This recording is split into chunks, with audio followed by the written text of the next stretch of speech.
ప్రస్తుతం మనము తుమ్మడికుంట చెరువు పైన ఉన్నాం. మనము ఈ యొక్క కట్ట 9 మీటర్లు అంటే బండ్ మనం ఏదైతే వాకింగ్ ట్రాక్ ఉందో ఇది 9 మీటర్ల 2.5 కిలోమీటర్ వాకింగ్ ట్రాక్. ఇది మొత్తం 29 ఎకరాల 26 గుంటలు దీని తుమ్మడికుంట చెరువు ఒక విస్తరణ. కానీ దురదృష్టవశాత్తు ఇందులోకి వెళ్ళి 14 ఎకరాల కబ్జాకు గురి కావడం జరిగింది. రేవంత్ అన్న గారి ప్రభుత్వం వచ్చిన తర్వాత 2024లో హైడ్రా ఏర్పాటు చేసిన తర్వాత ఈ యొక్క ఎన్క్రోచ్ అయినటువంటి ల్యాండ్ ను మళ్ళా రీక్లెయిమ్ చేసి మళ్ళీ ఈ చెరువును పునరుద్ధరణ కార్యక్రమం చేపట్టడం జరిగింది. మాటలకు పరిమితం కాకుండా ఇమ్మీడియట్ ఇన్స్టెంట్ గా వర్క్ స్టార్ట్ చేసి అభివృద్ధికి పునరుద్ధరణ కార్యక్రమం చేపించినటువంటి ఘనత ఈ రేవంత్ అన్న ప్రభుత్వం. అయితే ఇక్కడ ఉన్నటువంటి సదుపాయాలు ఏవైతే ఉన్నాయో సీనియర్ సిటిజన్ కు పార్కులు, చిల్డ్రన్స్ కు పార్కు, ఓపెన్ జిమ్, తర్వాత మన ముందు ఇది ఒక సెడిమెంటేషన్ ఐలాండ్ కాబోతా ఉంది. తర్వాత 2 ఇన్లెట్లు 9 మీటర్లు 9 మీటర్లు. అవి ఎందుకంటే వర్షాకాలం వచ్చినప్పుడు ఈ శిల్పారామం ఎదురుగానే ముఖాల మందం నడుముల మందము మరి నీటి మునగడం, దాంట్లో ఇబ్బంది పడడం, తర్వాత అనేక అసౌకర్యాలు అయ్యేటి. దాన్ని దృష్టిలో పెట్టుకొని రానున్నటువంటి భవిష్యత్తులో కూడా వచ్చే వరదను ఎసెస్ చేసి 2 ఇన్లెట్లు 9 మీటర్లు 9 మీటర్లు ఎక్కడికి వెళ్ళైనా వాటర్ ఇన్లు వచ్చి ఫ్లో అయ్యే విధంగా ఒక అవుట్లెట్, టాయిలెట్ ఫెసిలిటీ, రిక్రియేషనల్ అన్ని కూడా సదుపాయాలు ఇక్కడ ఏర్పాటు చేయడం జరుగుతూ ఉంది. ఇలాంటి ఒక గొప్ప కార్యక్రమం చరిత్రలో నిలిచిపడేటటువంటి కార్యక్రమం మనం ఉండొచ్చు, ఉండకపోవచ్చు. కానీ అభివృద్ధి కూడా రకరకాల అభివృద్ధులు ఉంటాయి. రోడ్లు ఉంటాయి, డ్రైనేజ్ ఉంటది, వాటర్ ఉంటది. కానీ అది సమయానుసారం పీరియాడికల్ గా జనాభా పెరుగుతున్న కొద్దీ రోడ్లు విస్తరణ చేయవలసి వస్తుంది, పగలగొట్టవలసి వస్తుంది. కానీ ఈ చెరువు ఏదైతే ఉన్నదో ఈ 29 ఎకరాలు 26 గుంటలు ఎప్పటి కూడా ఉండాలి. కాబట్టి ఇందులో భాగస్వామ్యం చేసే విధంగా ప్రజా భాగస్వామ్యం ఇందులో ఏర్పాటు చేసే క్రమంలో విద్యార్థులను, తర్వాత స్వచ్ఛంద సంస్థలను, గేటెడ్ కమ్యూనిటీస్ ను, హై రైజ్ ను, స్లమ్, వీకర్ సెక్షన్ అందరినీ ఇక్కడ మమేకం చేసి ఈ చెరువు పట్ల అవగాహన కల్పించే క్రమంలో భాగంగా అందరినీ ఇక్కడ ఏకాకృతం చేయడం జరిగింది. చాలా సంతోషం. రేవంత్ రెడ్డి అన్న గారి చొరవ వల్ల ఈ అవకాశం మాకు దొరికింది. ఎన్నో కార్యక్రమాలు 15 సంవత్సరాలు చేసినాం. కానీ అత్యంత సంతృప్తికరంగా, చాలా గర్వంగా, సంతోషంగా ఫీల్ అయ్యేటటువంటి ఈ చెరువుల పునరుద్ధరణ కార్యక్రమంలో భాగంగా నా డివిజన్లనే ఒకటి ఈ తుమ్మడికుంట చెరువు, తర్వాత సున్నం చెరువు, ఇవన్నీ మురికి కూపం లాగా ఉండే. ఇప్పుడే మిత్రులు, మీడియా మిత్రులు అడగడం జరిగింది ముందు ఎలా ఉండే అని చెప్పి. ఇక్కడ మేము ఎప్పుడు అడుగు పెట్టేటటువంటి సౌకర్య నిమిత్తమై కుర్చీలు వేసుకుంటే పక్కకి చెరువు ఉన్నదని చెప్పి తెలుస్తుండే. ఇక్కడ మురికి కూపము ఇదంతా కూడా కబ్జాలకు గురైపోయి అడుగు పెట్టలేనటువంటి పరిస్థితి ఇప్పుడు మీరు చూస్తా ఉన్నారు. ఇప్పుడు ఇది టోటల్ 29 ఎకర్స్ 26 గుంటాస్ లో ఏర్పాటు చేయడం జరుగుతా ఉంది. ఇది ఈ లాస్ట్ వీక్ ఆఫ్ డిసెంబర్ లో ఇది ప్రజానీకానికి అంకితం చేయడం జరుగుతుంది. ఈ రోజు ఎందుకు ఏర్పాటు చేసినాం అంటే దీనికంటే ముందు ఏర్పాటు చేస్తే మా స్వార్థం ఉన్నది, ఎలక్షన్ల కోసం చేస్తున్నారు అని చెప్పేసి ఆరోపణలు, ఎలిగేషన్స్ వస్తాయి.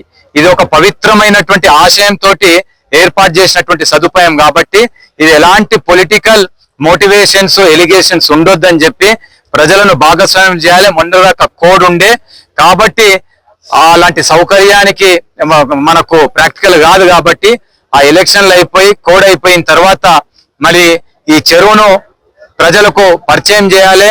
ఇదే డిసెంబర్ లాస్ట్ వీక్ లో ఎప్పుడైతే అవుతుందో దీనికి రెట్టింపు మరి ఉత్సాహంతో మరి జనాభా తోటి రావాల్సి మరి ఎంజాయ్ చేసేటటువంటి వాతావరణానికి దగ్గర తీసుకురావాలన్నటువంటి ఆలోచనతోటి ఈ కార్యక్రమాన్ని ఇప్పుడు ఏర్పాటు చేయడం జరిగింది.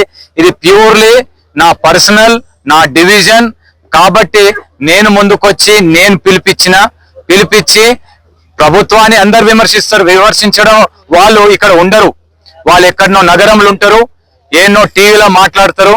కానీ ఇక్కడ మేము 15 సంవత్సరాల నుంచి తిరుగుతున్నాము. ఇక్కడ కష్ట నష్టాలు ఏంటిదో మేము అనుభవించినాము. ఇక్కడ వర్షాలు వస్తే ఒక్కొక్కరు ఎన్ని మాటలు అన్నారో మాకు బాగా తెలుసు. బయట అడుగు పెట్టలేనటువంటి పరిస్థితి, కారణం అంటే అడుగు బయట పెట్టలేనటువంటి పరిస్థితి, కాలనీలు మునిగిపోతా ఉండే.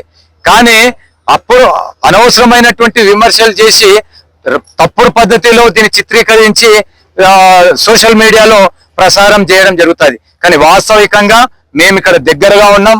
మా ప్రజానికం అంతా, ఇక్కడ ఉన్న వాళ్ళంతా, ఇక్కడ నివసించే వాళ్ళు, ఇక్కడ బాధలు పడ్డవాళ్ళు, చిన్న చిన్న రూమ్లలో ఉండి బయటికి వెళ్ళలేక, మరి ప్రాణవాయువు లేక ఆరోగ్యాలు ఖరాబ్ అయి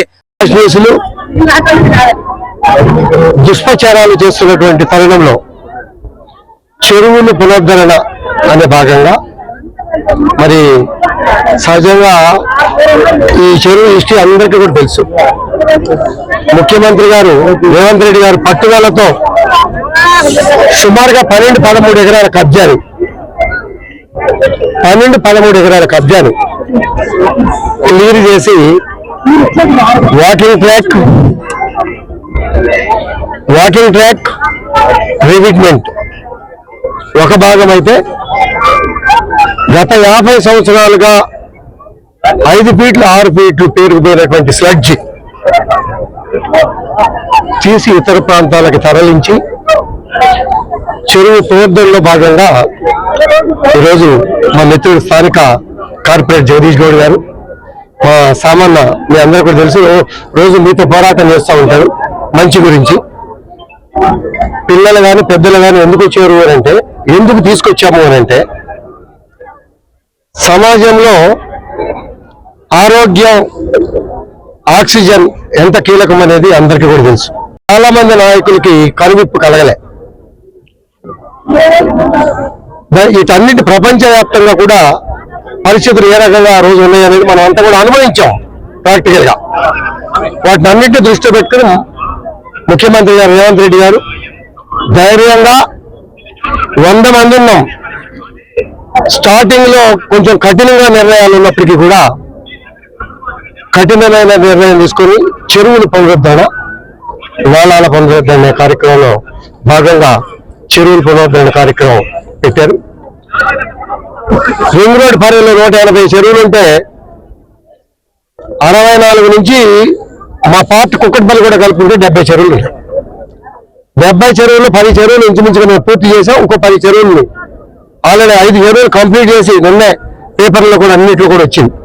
గ్రీనరీతో సహా కంప్లీట్ చేసి వాకింగ్ ట్రాక్ చేసే కార్యక్రమాలు రేవంత్ రెడ్డి గారు చేస్తారు, ఒక ప్రభుత్వం చేస్తుంది అనే భావన కాకుండా మీడియా పరంగా బాధ్యత గల పౌరులుగా, బాధ్యతలు గల ఇండస్ట్రియలిస్టుగా, బాధ్యత గల సమాజ సేవకులుగా మనం అందరం కూడా ఒక్కొక్క చెరువుని దత్తత తీసుకొని చేసినట్టయితే ఈ సమాజానికి మంచి మెసేజ్ పంపించే వాళ్ళం అవుతాం.